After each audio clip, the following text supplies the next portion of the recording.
minds that plot destruction, sorcerer of death's construction, in the fields of bodies burning,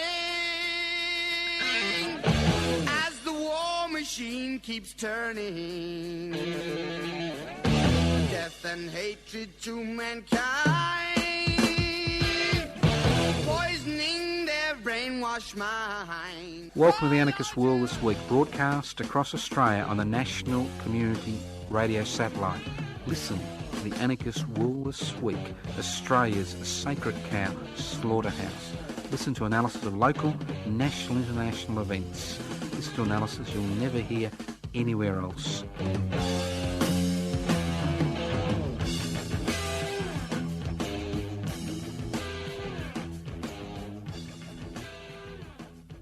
Welcome to the Anarchist World This Week, broadcast across Australia via the Community Radio Network. My name's Joseph Toscano, responsible for any electoral comment that passes forth through my lips during the next 56 minutes. As I said, the Anarchist World This Week, if you wonder what anarchy is all about, very simple. Anarchos without rulers. How do you create a society without rulers? You devolve power, you share wealth. So anybody who's involved in the struggle to devolve power and share wealth, whether they accept it or not, is an anarchist.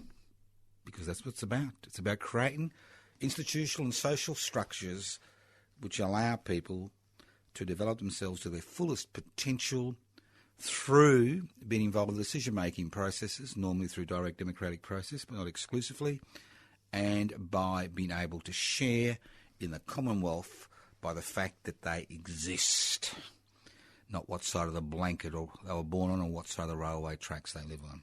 This is the Anarchist World This Week. Now, look, if during the course of the program you get bored, I understand. You know, it's that type of period in our lives. You know, people get bored very quickly these days. You know, they need to be constantly stimulated. Well, if you want to be constantly stimulated, I suggest you get a massage machine, because I won't be constantly stimulating you. But if you want to get your non-synapsing neurons working well, I suggest you listen to the Anarchist World This Week, because I can assure you, the analysis you hear today, you will not hear on the government-gelded ABC or the corporate-owned media. Now, just to remind people that if you are in the city of Melbourne and you're here on a Wednesday night from 6 p.m. to 9 p.m, I host a little dinner, you know, where you pay your own way. You don't have to pay anybody else's way, but you are expected to pay your own way. 392, it's La Porchetta Restaurant, the original, the number one, the one that was originally set up about 30 years ago. 392 Rathdown Street, Carlton North. You don't have to buy anything. You can just come along and have a sip of water if you wish and get involved in the discussion. We have a private room set aside, so the more the merrier.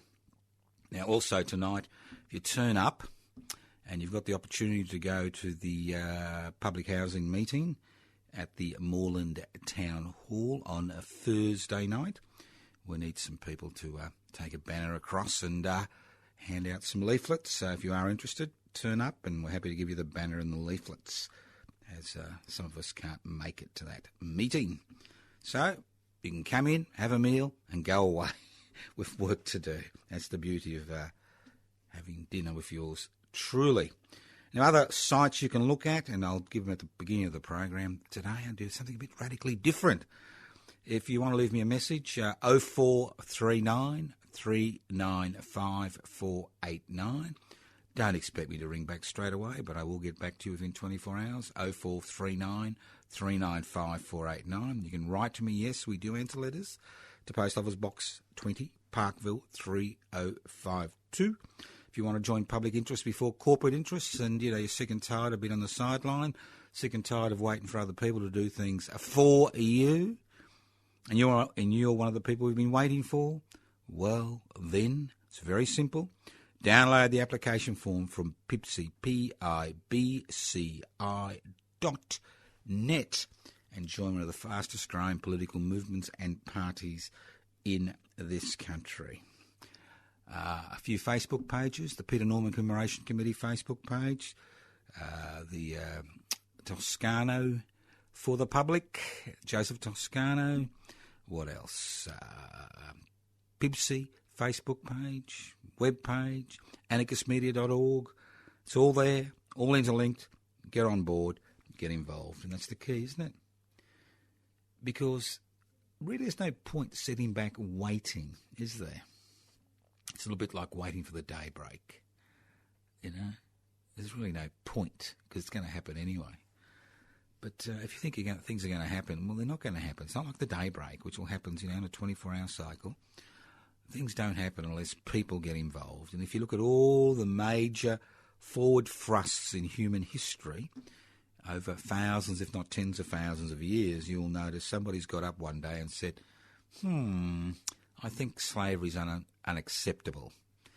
And a mass movement is created over decades to the point where slavery, although an issue in some parts of the world, is no longer the issue it was. Where people justified slavery as they do in the, our little friends in, what do they call themselves? IS, Islamic State, justify slavery because it's in the Quran. Well, the Christians justified slavery 300 years ago because it was in the Bible. So obviously you can interpret anything you like. But that's the key. If you want change, if you want security, if you want to be able to share in the Commonwealth, if you want to be involved in the decision-making processes, if you want to right a wrong, if you want to expose corruption, if you want to ensure that the Commonwealth is used for the common good, well, if you're waiting for somebody else to do it for you, it ain't going to happen. And if there's one thing I'd like you to take away from the Anarchist World this week is that it's people like you and me that make the difference. And if you think we don't make a difference, we do make a difference. We make the difference. Every week we make the difference. Every day we make the difference. The fact that we put our bodies and our minds on the line, lift our heads above the parapet, irrespective of the bullets coming our way, that's what makes a difference. Not working up the right channels. Okay, now that we've done the sermon, let's look at what's happening around the world. Well, mainly in Australia today. I don't know if you ever were expelled from high school, primary school, kindergarten for what's to be unacceptable behaviour. Well, I like to use the word expulsion because historically expulsion was the way that people got rid of their troublemakers. They expelled them from the community and they had to fight for themselves. And if you're expelled from a community and you're in the wilderness, it's very hard to survive by yourself because obviously we are social animals and we need to cooperate in order to survive because of a hostile external environment. But what I've seen over the last 3 or 4 decades is the expulsion of segments of the population from the community via their expulsion from the economy and expulsion from society and expulsion from the political process. And we see an increasing anger, an undefined anger rippling across the community as more and more people find themselves looking in from outside the barbed wire fence. And that's what we've seen with the deregulation, privatisation, corporatisation, globalisation revolution. We've seen whole segments of society expelled from the economic processes. And in a capitalist society, when you expel somebody from the economy, especially somebody who's able to work, you basically terminate their life as a member of a community. You make it exceptionally difficult for them to be productive, because at the end of the day, it's all about dollars and cents. It's about money. And if you don't have the money to pay your rent, out on your ear. If you don't have the money to pay your mortgage, your house is repossessed.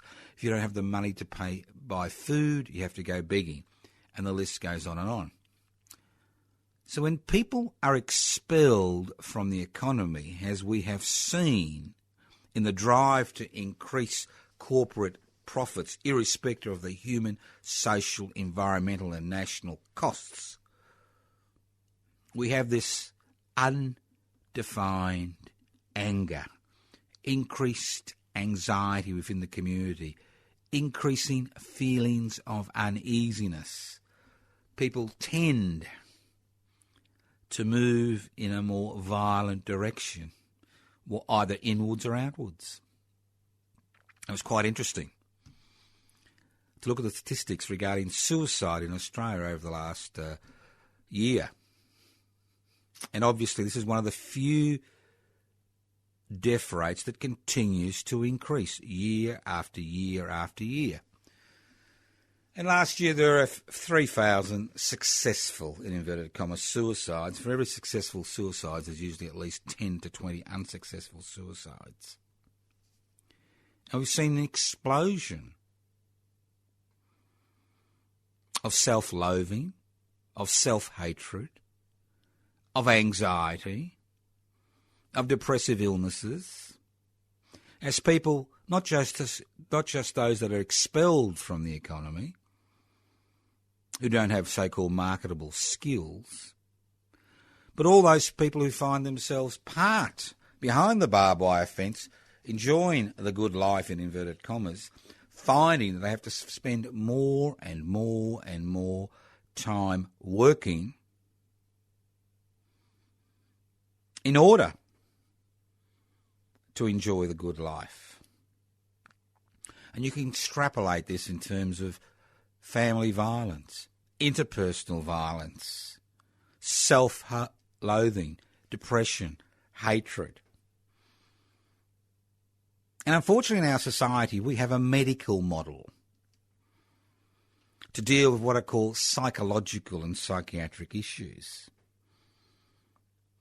And we're finding that more and more medical models have been thrust up in an attempt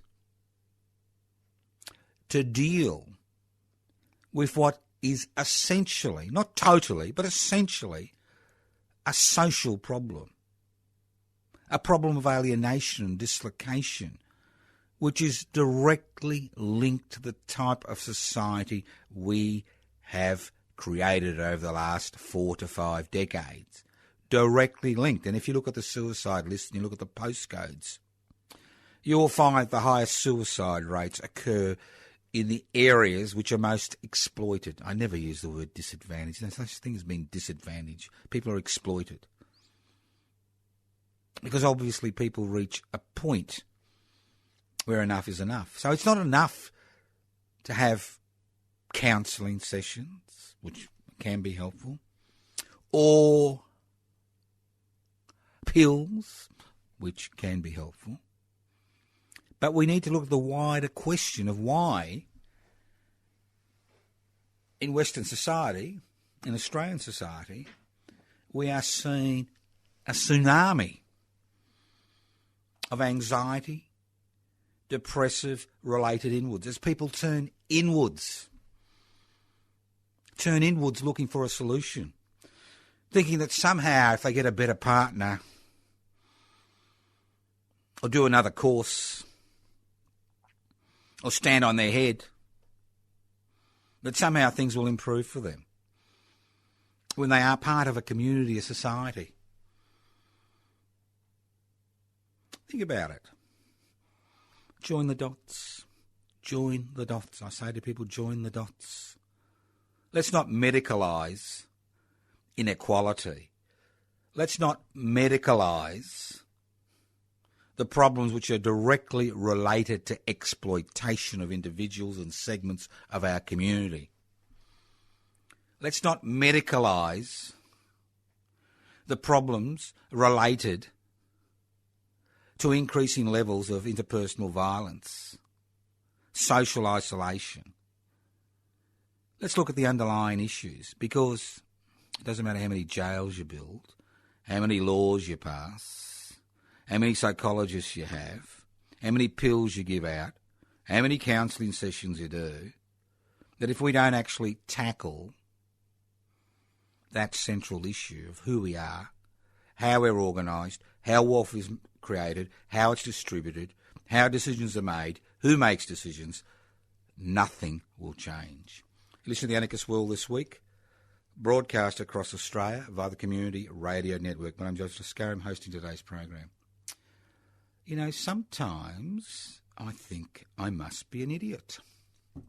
I can see you all cheery, throwing your hats up in the air if you've got a hat. It is, you know, it is racing season soon, so everybody's going to have a hat, aren't they?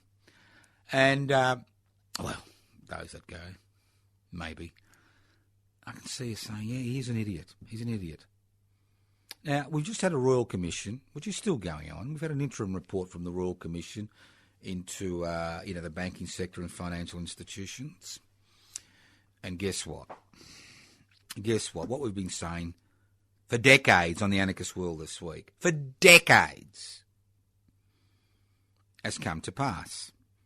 Not that anybody will acknowledge that we've been saying it, because obviously we don't count. We're just marginal people with no impact in society as far as they're concerned. And let's not forget that our current Prime Minister, Mr Morrison, I think his name is, I think he voted 27 times against holding a Royal Commission of the banking sector, but that's another story. So the Royal Commissioner, give him his credit, does a report. He says it's all about greed. And it's all about regulatory authorities not exercising their power. I'm thinking, oh yeah, okay, all right. Sounds all right. Greed. You don't think we're bloody idiots? Well, they must think we're idiots. Or maybe they're not as bright as we think they are. I mean, the one critical, essential, central issue that has been brought forward by the Royal Commission to the banking and financial sector has been the utter corruption of an economic system which is based on a simple premise. Well, everybody else is jumping up and down, saying, oh, it's about the greed, it's about commissions, it's about greed. It's interesting how so few people have looked beyond the greed. What creates the greed? And let's not forget that in a capitalist society, the essence, the very mission statement, the very heart and soul, spirit of a corporate organisation or any business organisation is its ability to make a profit. It's all very well for us to say that the banking gurus have a responsibility to their customers. This is not the nature of the beast. You can't get a snow leopard to become, change its spots unless you do some radical surgery. And that's what we need to do on the banking sector, because the essence of a corporation is to maximise profits for their major shareholders, irrespective of the human, social, environmental and national costs. And if I had $1 for every time I've said this over the last 41 years on the Anarchist World This Week, I wouldn't be here. I'd be sunning myself in the Bahamas, unless a hurricane was coming. Think about it. They've got no responsibility to their customers. They're there to be gouged. They have no responsibility to the nation state or to the environment or the community. Let's get this right. If they don't make a profit, they go bankrupt. So, where has the problem been? Now, obviously, anybody with 50%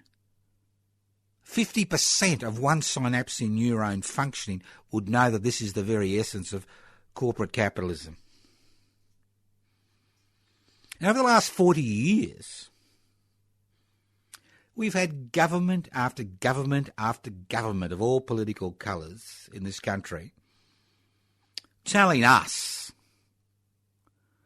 you and me, that we can trust them. That we can trust them. That we need to remove the fetters. We need to remove the chains from the werewolves and the vampires. Because ultimately, irrespective of what they do, as long as they make a profit, it's good for jobs and it's good for the economy. So over the last 40 years, we've seen legislation after legislation after legislation after legislation go through both houses of federal parliament and most of the state parliaments, which have watered down the regulations, removed the chains that kept the corporate beasts tethered to reality. We have allowed them to grow exponentially to such an extent where one man owns 70% of the print network and wants to own 70% of the economy in this country, Mr. Murdoch. We have allowed, through corporatisation, by passing laws which allow companies to merge and become bigger and bigger and bigger and bigger till they get to the stage where they can't. It's impossible for them to fail, because if they fail, there are major ramifications for society. We have allowed this to occur. And we have allowed them to extend their tentacles overseas and allowed those from overseas to put their tentacles in this country. 8-legged octopuses ripping your jewels, your watches off your fingers and your wrists and rifling your pockets. We said, it's all right. It's okay. This is the way forward. Give them their head. Remove the regulations which protect the economy, which protect their customers. Give them, they'll be all right. We can trust them. That's right. I've done it. I've used the T word. I'm sorry. It's not a culture of greed. The culture of greed is embedded in the financial system we are currently saddled with. And when did it all go wrong? Well, it all went wrong when the Commonwealth Bank was privatised in 1982 by the Hawke Keating Labor government. Because before then, you had a government guarantee on deposits, on depositors who put their money in the Commonwealth Bank, because it was owned by the government of the day. The Commonwealth Bank, when it was in public hands, kept the other banks in order. It provided real competition in a mixed economy. And you had a real choice. You could put your money in a privately owned bank, or you could put your money in the Commonwealth Bank, and if the Commonwealth Bank made a profit from your money, that money would go back to Treasury and it would be reinvested in the community, because the Commonwealth Bank didn't lose money. It was a profitable enterprise which had been built up over 70 years, because it was first formed in 1911 and was formed for the very reason to provide capital to, small people, ordinary people, working people, small businesses, because the big banks, which had failed in the 1890s, refused to lend to them.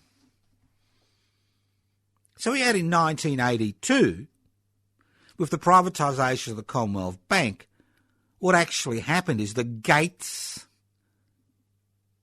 to the dungeon were opened.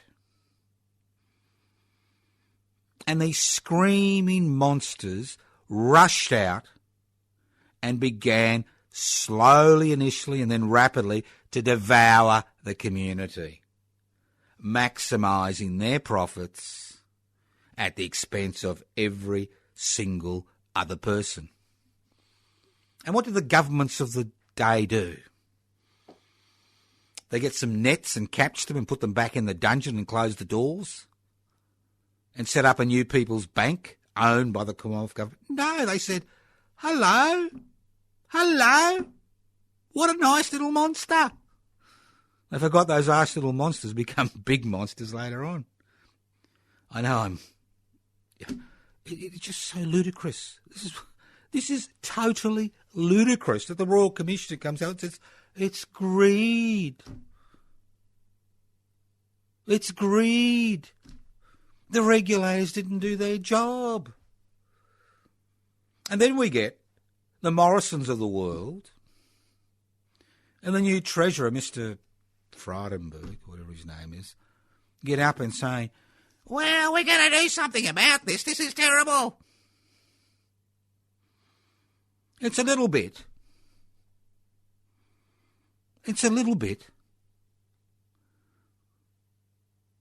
like a rapist getting up and saying, oh, this is all terrible, we need to do something about it. Because we find ourselves in this situation today because of government legislation at the federal and state level, which has been enacted by both major political parties in this country.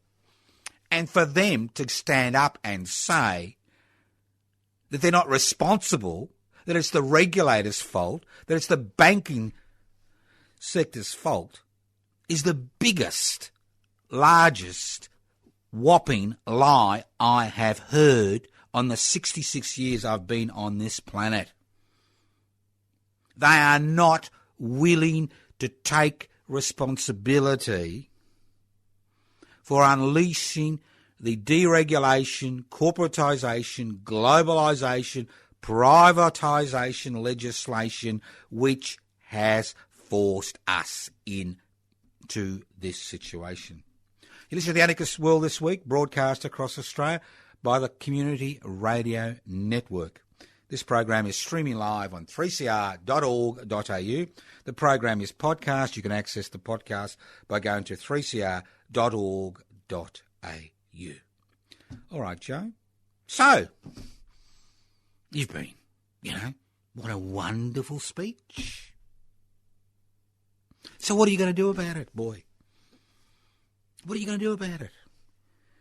Well, the answer is simple. It is so obvious. It is so apparent. And what is extraordinary is how few people come up with the answer. And the answer is very simple. You recreate the Commonwealth Bank. You can call it the People's Bank, the Australian People's Bank, whatever. You recreate a government bank. A bank which is owned by the government. And if you want the people to own it, you incorporate its ownership in the Australian Constitution. I am 100% certain that if you put a referendum to the Australian people that said, do you want a new government-owned People's Bank whose ownership is incorporated in the Australian Constitution, 92% would vote yes. Because it provides stability. And you have a real choice. Do you invest in the government of the day? And hopefully the profits will be redistributed to the people? Or do you invest your money in private entities whose major responsibility is to create ever-increasing profits for their major shareholders. And once you've got a significant people's bank, which is owned by the government of the day, it acts as a competitive force. If the other banks increase their interest rates and you don't, well, guess where the money's going to flow? Even an economic illiterate, an idiot like me, knows that. Extraordinary. Just extraordinary. That's why I'm an idiot, and I'm broadcasting to idiots, obviously, because that's what they think we are. They must think we are the dullest, dumbest, most stupid individuals, human beings on the planet in the history of humanity if they expect us to swallow this garbage. Okay, let's move on. Something positive. Positive. See, the thing about positive things is that we create them. We don't rely on them to create them. And I'd like to talk about something which I consider to be exceptionally positive. And I'll tell you why. And I will tell you why. Almost 50 years ago to the day, the 16th of October is the actual date, a young athlete, an Australian athlete, Mr. Peter Norman, I think he's 25, won the silver medal at the Mexico Olympics, I think in a record time of 20 seconds, and 50 years later, his record has never been beaten by an Australian athlete. Now, if he was a jock, that would have been the end of it, okay? Who would have remembered Peter Norman in 50 years' time? Nobody would have remembered Peter Norman in 50 years' time. There's been many great athletes. I'm not denigrating what they've done. Obviously, they've worked very hard, and in the majority of cases, they've got no payment for it, especially in the Olympic movement. That's the end of the story. Well, it's not the end of the story. Peter Norman was different. And he was different because you and me and each and every one of our listeners and their children and grandchildren and friends and enemies can be Peter Norman. 1968 was an exceptionally important year in world history.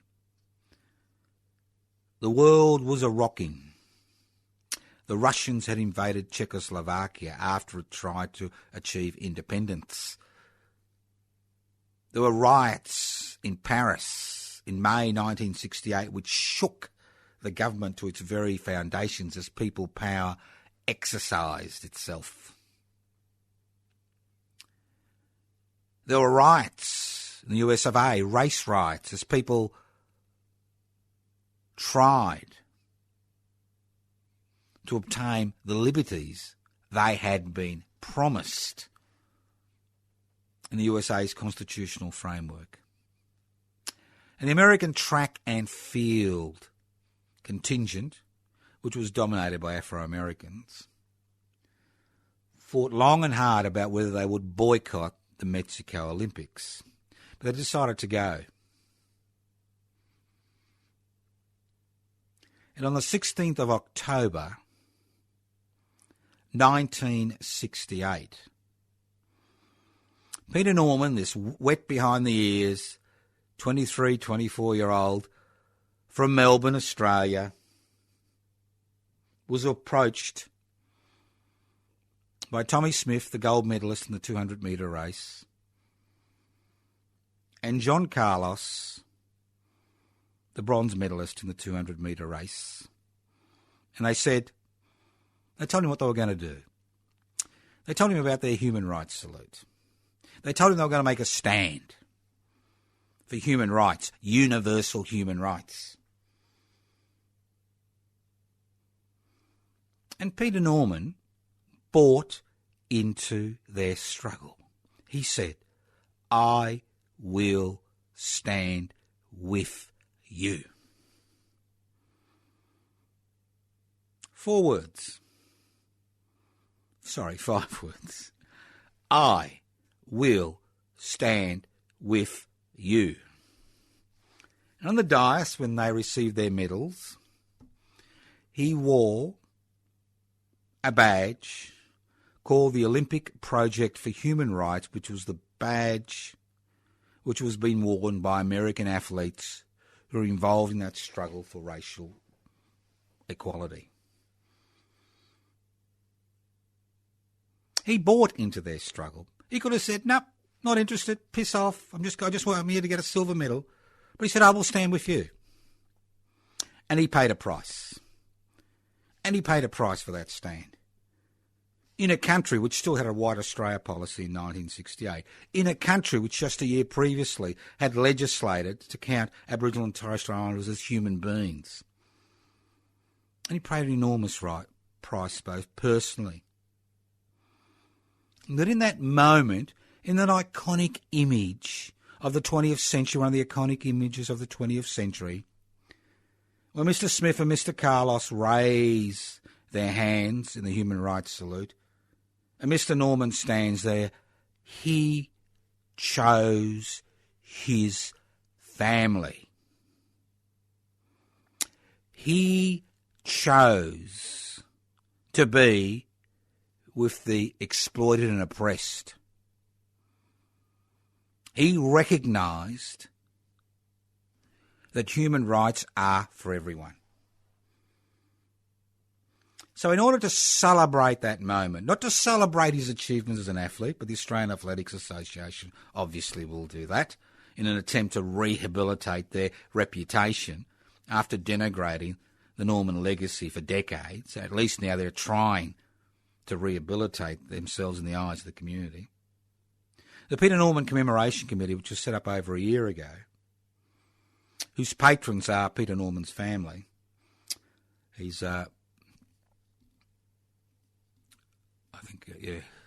family, his 4 daughters and son. We are holding a Peter Norman Week. Not to celebrate his achievements as an athlete, although we recognise his achievements as athlete. Not to eulogize the man. Oh, I'll get that right one day. But to honour the stand. And to understand, for us to understand that whether we want to live in a society free of racism, free of sexism, free of inequality, free of oppression, free of religious intolerance, we need to stand up. And every day, each and every one of us finds ourselves in situations which we find ourselves uncomfortable in because we are not happy with the tone of that conversation, and we need to stand up. So the idea of holding Peter Norman Week, which will be held from Tuesday the 9th of October to Tuesday the 16th of October, is to honour the struggle for universal human rights, to ensure that struggle continues until those inequalities are addressed. And the key about Peter Norman is not that it's about Peter Norman, it's about you. It is about you. At the end of the day, it's about you and what you are willing to do. Do you turn your back and walk away?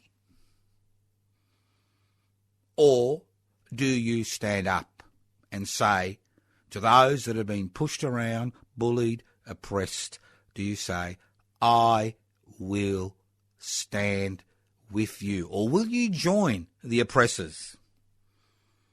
So this week is about you. Obviously Peter Norman was a man. Obviously he had feet of clay.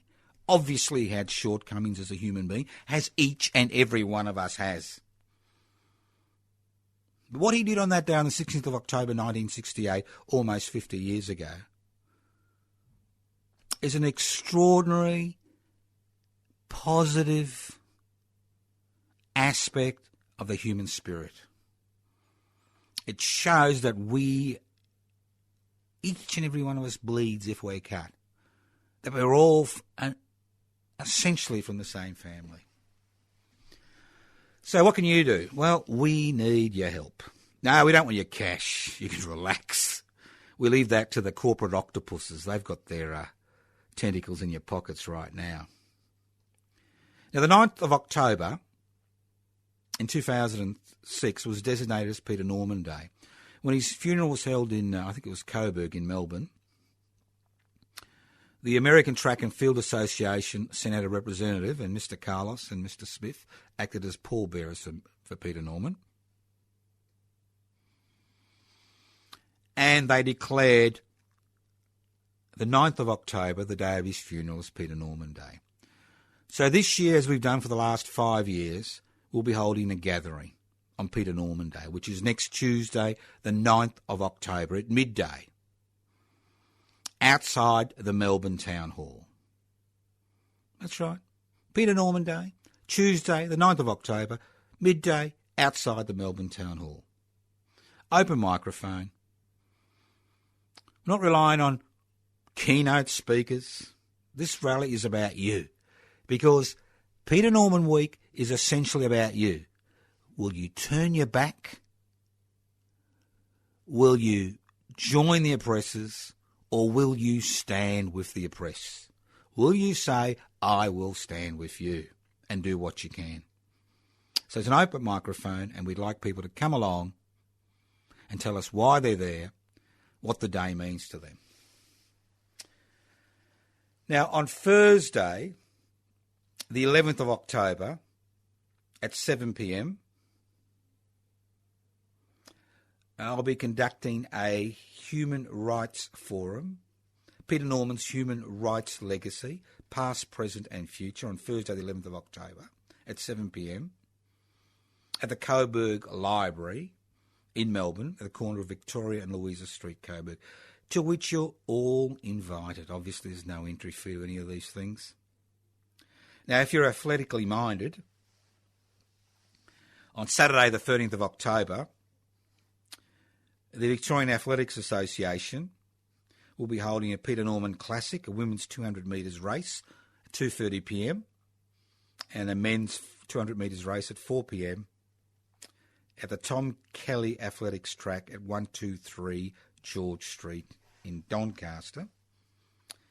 And most importantly of all, on Tuesday, the 16th of October, from 10 a.m. to 4 p.m, we'll be holding a I Will Stand With You Peter Norman Human Rights Summit at the Melbourne Unitarian Peace Memorial Church at 110 Grey Street in East Melbourne, to which each and every one of you are invited to.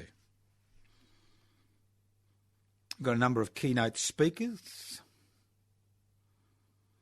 We've got and I'll talk more about that next week, entertainment. And if you want lunch, it's $12 per person. And all the money goes to Sampari Catering, which is a West Papuan group, which is involved in the West Papua independence struggle. You don't have to ring anybody. You don't have to get permission. You don't have to put your money in your pocket unless you want to eat. So just turn up, 10 a.m. to 4 p.m. And I'll speak more about that next week. But the main thing to remember is, between now and next week, the thing you need to remember is Tuesday, the 9th of October, 12 p.m, outside the Melbourne Town Hall. Celebrate Peter Norman Day. Come along, listen to the speakers, speak yourself, make up your mind. You can do three things. If you find yourself in the situation Peter Norman found himself in, he didn't want to find himself in this situation. He had no idea this was going to happen. This is what happened. He had a choice. Each and every one has a choice. You can walk away and say, nah, nothing to do with me. Nah, I don't want anything to do with this. It sounds ugly. Or you can join in the oppressors and you can start kicking people and say, oh, I like this, you know. Or you can do what Peter Norman did. You can stand up and say, I will stand with you, and you can stare down the oppressors. You can show people that the struggle for equality, irrespective of race and gender, sexual orientation, and the list goes on, is critical to the human experience. I will stand with you. Human Rights Week, 9th of October to the 16th of October, held here in Melbourne. If you want more information, go to the Facebook page, Peter Norman Commemoration Committee, Peter Norman Commemoration Committee. Or you can go to the Facebook page, or you can go to the web page, peternormancc.com. Listen to the Anarchist World This Week, broadcast across Australia via the Community Radio Network, and I hope to see many of you on Tuesday, the 9th of October, outside the Melbourne Town Hall to celebrate Peter Norman Day. And why outside the Melbourne Town Hall? Because we are currently in a campaign to convince the Melbourne City Council to create an interactive monument in what is described as one of the world's most successful multicultural city to the importance of standing up like Peter Norman did for people's rights. Listen to the Anarchist World This Week, broadcast across Australia via the Community Radio Network. Now, look,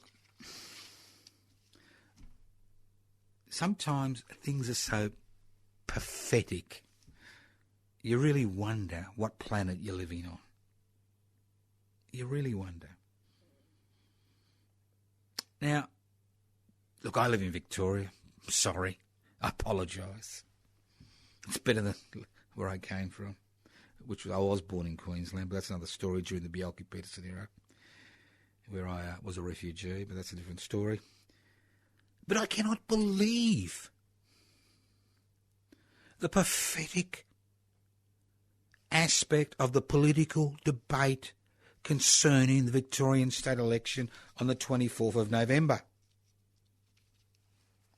I heard some Victorian state government minister who's responsible for transport crap on about the fact that the opposition leader a few months ago claimed that the train he was going to, they wanted to build was going to go at 160 kilometres an hour. Now it's changed, to 200 kilometres an hour. And I thought, what? Am I listening to this crap on national radio? And then, the day before, we see one of the foremost, so-called, print media networks in this country and the opposition, in this case, the Victorian opposition, crapping on about the fact there's been a cost blowout in installing sensors on power lines in regional Victoria so that 171 people won't die again in the next big forest fires in the state of Victoria. And I think to myself, is this the level of the debate? Extraordinary. I can't believe it. So, and then I hear people talk about tunnels and trains and trams and roads as if there's an orgy of construction. I'm thinking, how about people, human beings, flesh and blood?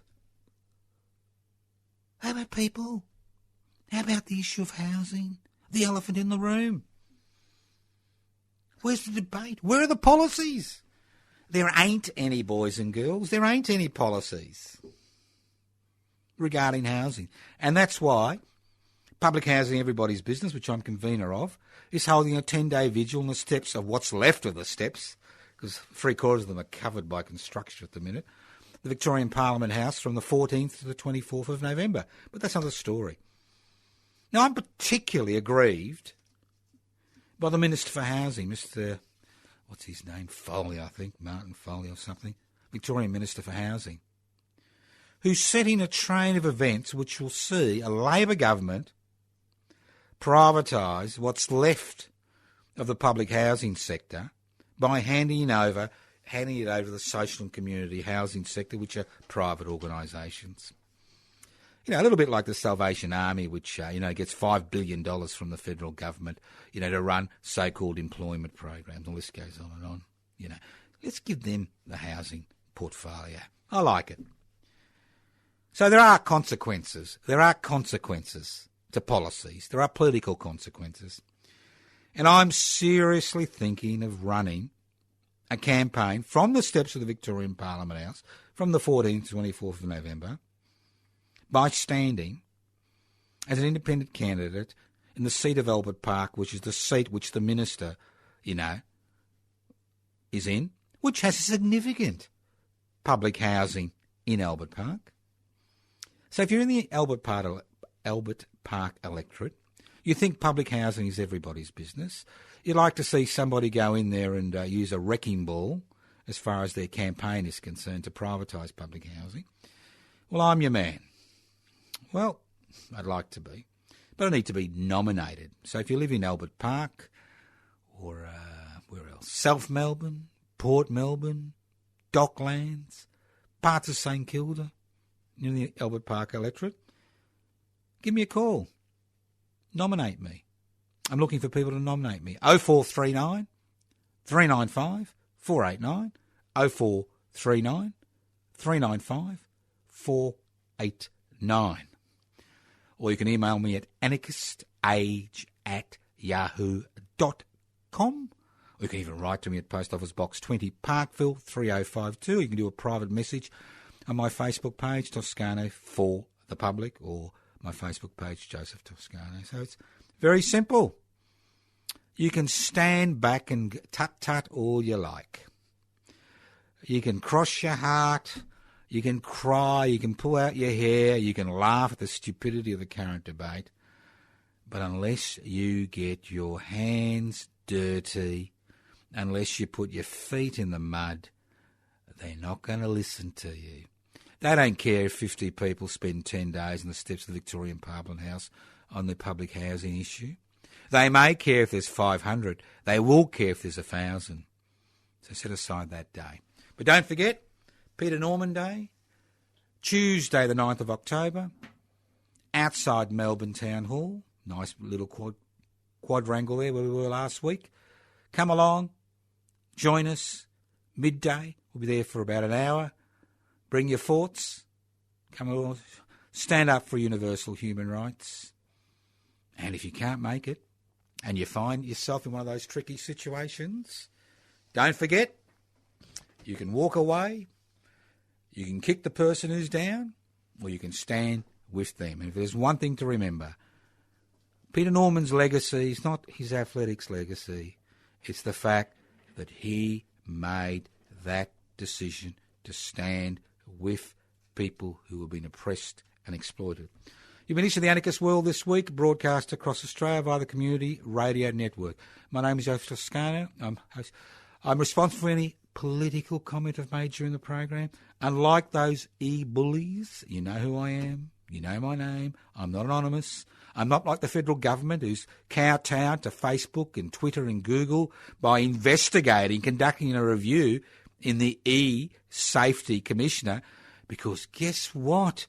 They're unhappy because she's landing a few punches on these giants. And what does the federal government do?